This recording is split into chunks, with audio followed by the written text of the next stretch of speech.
Welcome, karibu. This is Politics Today, hapa Sides TV, hapa tunachapa siasa. We are back. How have you been? It's been a busy week. Our sign language interpreter today is Tobias Omondi. Let me encourage you to chapa siasa with us on 0111 980384. By the way, we've had a busy week. NAK Kenya in the house. Elizabeth Michael. Yes. NAK Kenya Women League, am I right? Yeah. Haniel Mwangi, NAK Kenya Youth League. Men's League? Youth League, sorry. Oh, there is no Men's League? No. Okay, Youth League. Karibuni sana studio. How have you people been? Habari ya wiki. Are you on strike? Doctors are on strike, by the way. Doctors are on strike, Elizabeth. Yeah. Doctors are on strike. Haki ipatiwe isipatiwe? Well, Jonah, I think haki inatakikana. If you look at the payroll for the doctors, Right. it's these are two careers that I would talk about, and allow me to also mention another career being walimu. Yes. Yeah. These are people who handle lives. Tuanze na daktari, they save our lives. Our walimu ndio wanatupea madaktari in future, and their pay is meager, so something needs to be done, at least wakwe comfortable so that they are able to work. Don't you think there is some kind of ripple effect wakipewa haki zao? Are you seeing teachers also claiming it? Well, I think due diligence should be done, Jonah. Right. In other countries, where is it that ni Kenya tu peke yake? Mahali kwingine people are paid well. Nobody feels like they should belong in this job because they earn more. I think that is where Kenya should head to. And like hiyo issue ya mara sijui nani analipwa vizuri kuliko mwingine, everybody wants to be, I know it can't be equal, but let's at least try to strike a balance. Kusikwe na hiyo, there is kuna big lacuna zenye has he bring delivery of services vizuri. Yeah. Kenyan politicians are known to be paid very well. Senators, MPs said that they're some of the well paid in the world. Yeah. In Kenya. Yeah. Their salaries are very good. Apart from the other day I saw kama ya MCA kipunguzwa. Yes, I agree with that. But I think me being a politician, Yes. Jonah, kuna kitu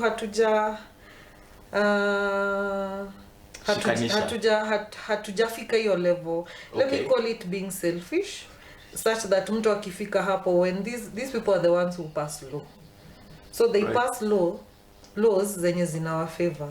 Okay? Right. So their salary is good, while ukiwaambia walipe madaktari vizuri and other things, there's something, let me call it selfishness for today, but I think Can you checks and it balances is said should be that done. one of the reasons why they are on strike is that the doctor interns be paid. Can you imagine there is somebody working without pay in our hospitals?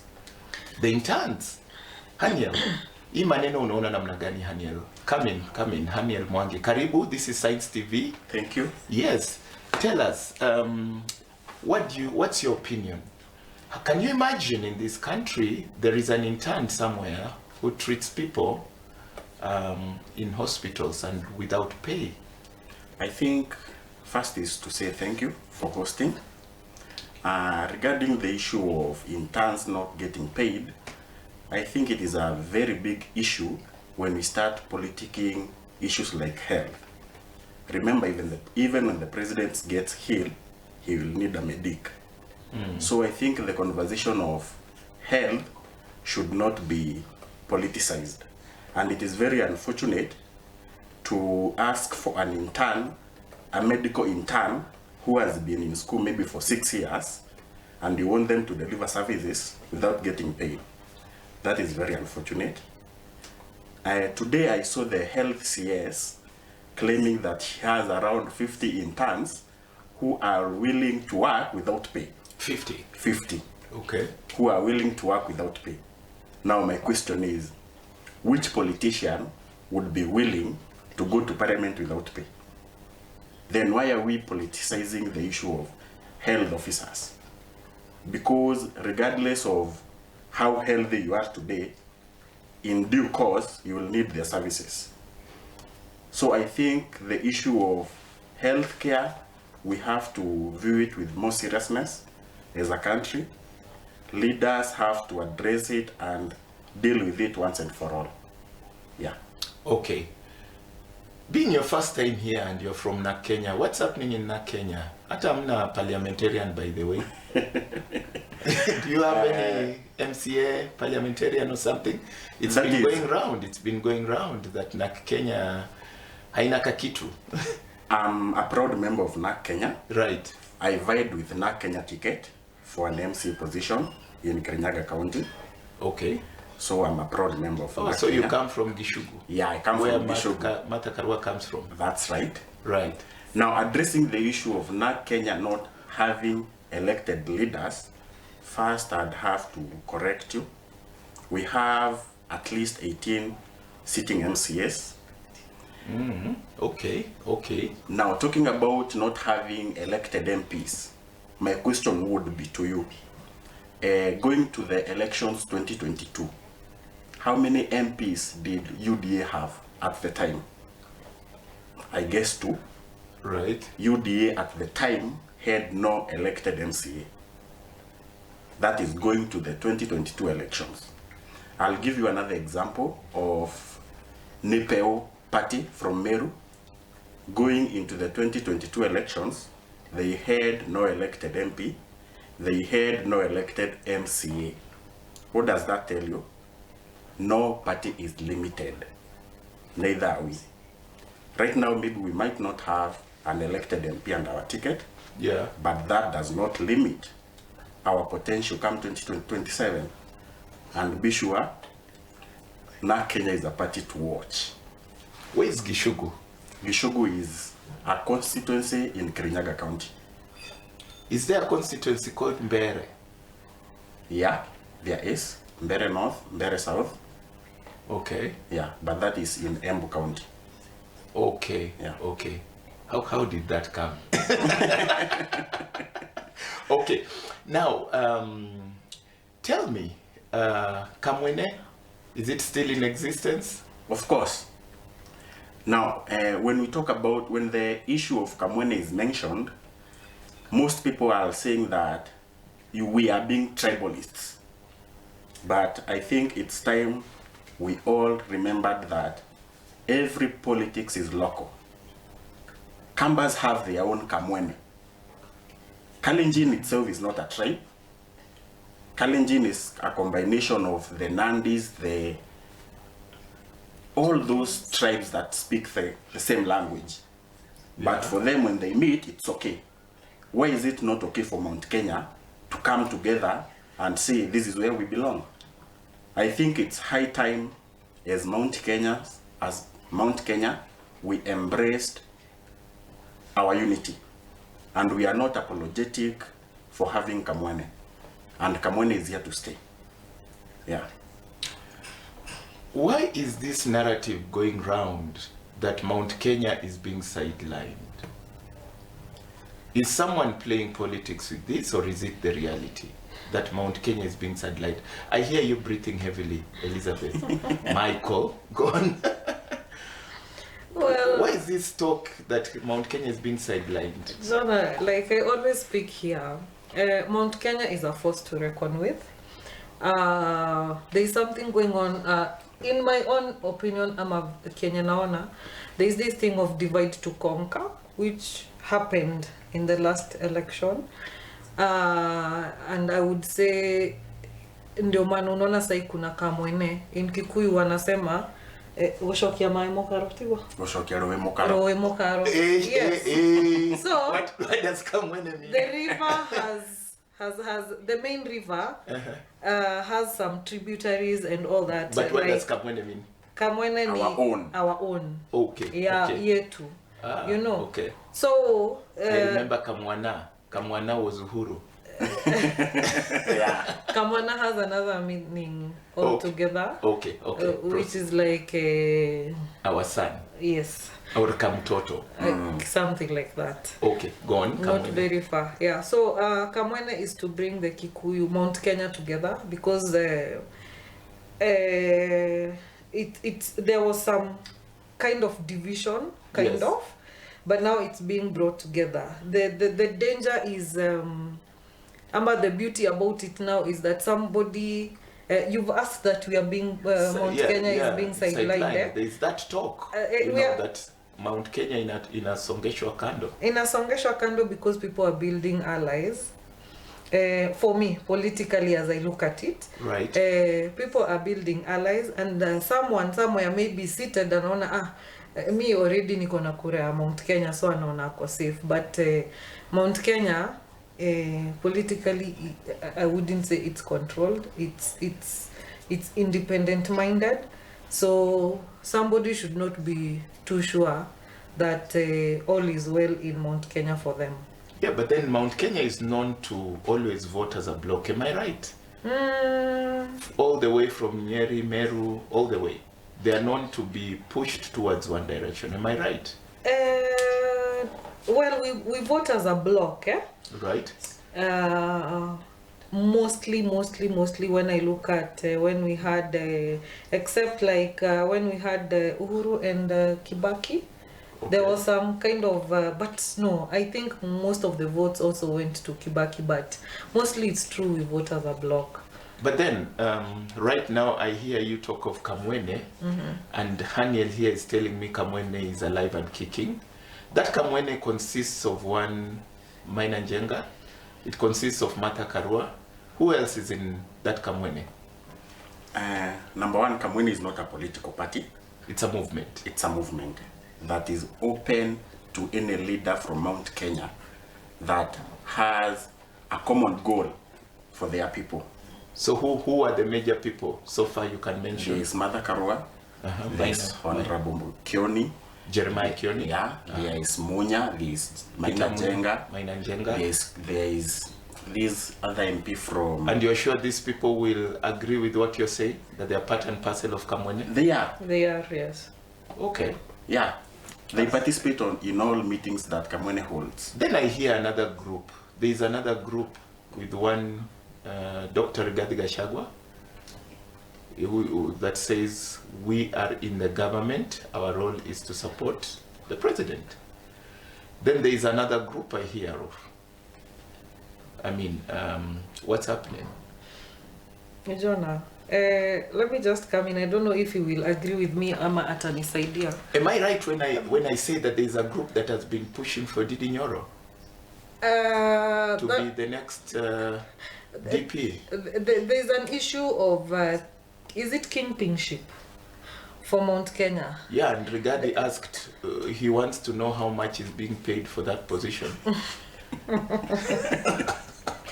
Jonah, unajua, yes. Okay, politics ziko na matamshi zingine zenye, of course, I would not say like they're right or wrong, but zinatoka tu ni kama someone does not think before they speak. One thing. Another thing for Mount Kenya, yeah. Tunakwanga na leaders wenye we can say, like for example, yeah. I don't know if I'll be told I'm beating my own drum, but someone like my party leader, yes, Martha Karua, yes, can I think as an opinion shaper and all that has say. But when you compare someone who is asking how much is being paid for this, yeah. There is something they want that they are not getting, that attention they are not getting. Because even if, I'm sorry, he's number 2 in the country, but hata ukienda kule kwenye, by me luck I'll say, because I've had, I come near my constituency, Tetu, and where he comes, we are in the same Nyeri County. Okay. But when people from that place wanasema hata angesimama kiti ya MP hatungempatia, that should tell you something, right? Okay. I hear you. So when someone comes to say hii kitu inanunuliwa na pesa ngapi, it is not about buying, and leaders are given, you don't force to be a leader. Okay, you're talking like one of the members of that Kamwene, Honorable Mainanjenga, he said people should be ready to serve. You should not just be in a position for a salary. You remember that statement? And I hear you talking that also. Yeah. I totally agree, Jonah, because our politics have now become commercial. I think if we were in, like, we have the poorest president in the world because all his salary and everything he gives out. I'm not telling our politicians to give out their salary, but I wish they could sacrifice for what they get. They just give service to their people. When you talk of that, you're talking about Honorable Martha Karua? Oh, not specifically her, but I have seen a few leaders who deliver. Okay. I have seen a few leaders who deliver. Leaders in UDA. We have seen one Modoni, Wamoshomba. She's in UDA, but I give her accolades. I can talk of my own party leader, Martha Karua. I give her accolades. We have this one in Law, Nihoma Bay. What's her name? Gladys. Is it Millie or Gladys? One of them also is delivering. Okay. We have also these other MPs. Are you talking of the governor? Who? Are you talking of the governor? Both. I'm just mixing people who deliver. Like, okay. Kuna mtu tu, as much as yes, they are there for money and everything, but we can at least say, ukienda kwa, whether they are MCAs, they are MPs or governors, at least we can see the work they're doing. Okay. But there are some who are not. Let me ask you a question. Is it true then that the mountain right now is split? Or is it true that the mountain is one? But even as you're thinking, because I can feel you think, I can feel the buzz of the thoughts. Let me ask Haniel, just as you think about that matter, Western Kenya, do you have an idea what's happening in Western Kenya? There is Musalia Mudavadi. You've heard of that name, Haniel? Yeah, sure. You've heard of the name Moses Wetangula? Sure. And now there is a new entry in the block. Somebody called Judge George Natembea. You've heard of that name? Sure. And then there is Eugene Wamalwa. So the question remains, is the mountain united? And is something cooking here? That's to me or to Haniel? To both of you, whoever feels like taking it. I think the issue of, Elizabeth mentioned the issue of divide and rule. And that is the exactly reason why you find an MP like Ndindi Nyoro claiming that he will be the kingpin of Mount Kenya. Right. The deputy president claims he will be the kingpin of Mount Kenya. But unfortunately, kingpinship is not bought. Okay. It doesn't matter how much you claim the kingship. Okay, it is earned. Eh? Yeah, it is. You have to earn it. Okay. Regardless of how much financial muscle you have, that doesn't guarantee you that you'll be the kingpin of that area. But then why is the heckling there? Because right now heckling is declared illegal. Did you know that? Yeah, sure. Why is the heckling coming from? Okay, it has been said that ODM are the hecklers, but really, we are not seeing ODM in Central Kenya. Why is the heckling coming from Central Kenya? I'll take you some few years ago. And then be keen on the people that are being heckled. Sure. I see one, let me not mention names. Sure. Yeah, but you can see the direction that the heckling is taking. Sure. I'll take you some time back during campaigns. Right. In Mount Kenya, when the Azimio presidential candidates made visits to Mount Kenya, the first visits were almost impossible because of the heckling. And at the time, the sitting president then was supporting Azimio. You never heard him claim that if you heckle, you will be arrested. You have to let people express themselves. You don't have to threaten people. The big question is, why are the people heckling? Number one, all the promises that you gave, you haven't delivered a single promise. Number two, you promised us that we will lower taxes. there will be no more borrowing. What are we seeing? More borrowing, more taxes to the common mwananchi. What do you expect? How do you expect them to express their feelings? So if at all you give them reasons to heckle, then be ready for the heckling. And I think it is in our constitution that every Kenyan has a right to express themselves, whether you like it or not. So whether you like the heckling or not, whether it works to your advantage or not, let people express their feelings. Let's take one example. Cleophas Malala at a funeral event in Western. This is a very close ally to the executive. He's an official of UDA, if I'm not wrong. Sure. Yeah. And he goes ahead to state something at a funeral touching on housing levy. And he says, these same people here, standing here, the likes of Savula and the rest who are talking, they voted for the finance bill. But now they come to tell you here that it's bad, and yet they voted. I have the list. But then Savula comes and says, this is the kind of lies that make you people fail. We voted no. Go to the Hansard.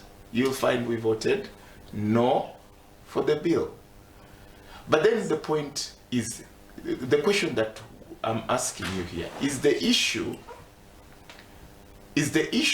who voted for the finance bill, or is the issue the policy? Jonah, I think watu wenye wako huko na wanavote, they're the policy makers still, right? Am I'm wrong?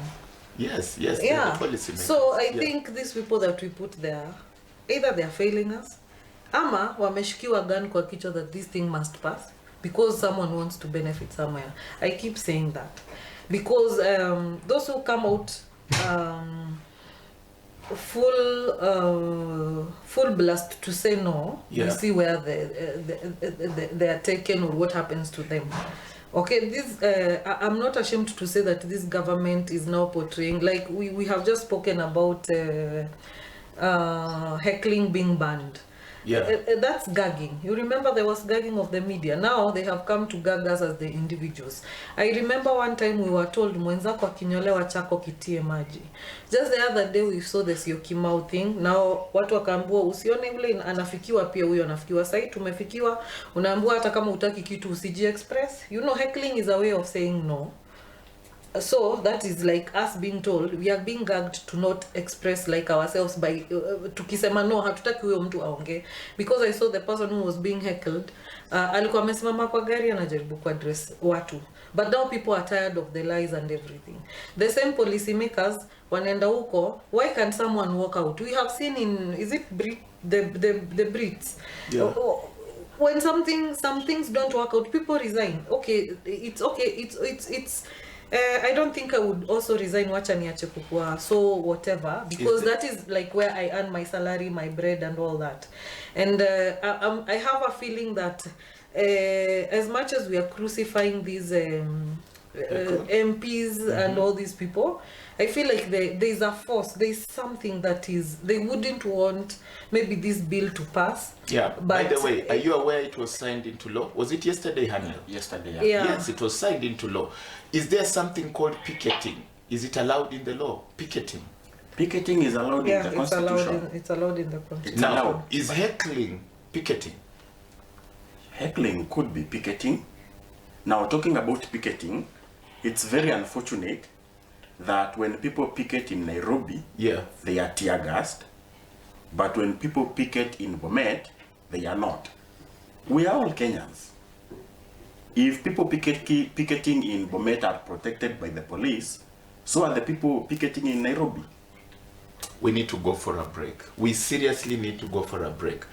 Because as we are talking about this housing levy having passed, avocado manenos. Yeah. Okay. We need to go for a break, but we need to find out where do we move from here? Who will bring that innovative public participation? And that is the question we are asking you, viewer. Probably give us your views on 0111980384. Where is the innovative public participation now that the housing levy has been signed, assented to by the president? Which way do we go? See you after the break.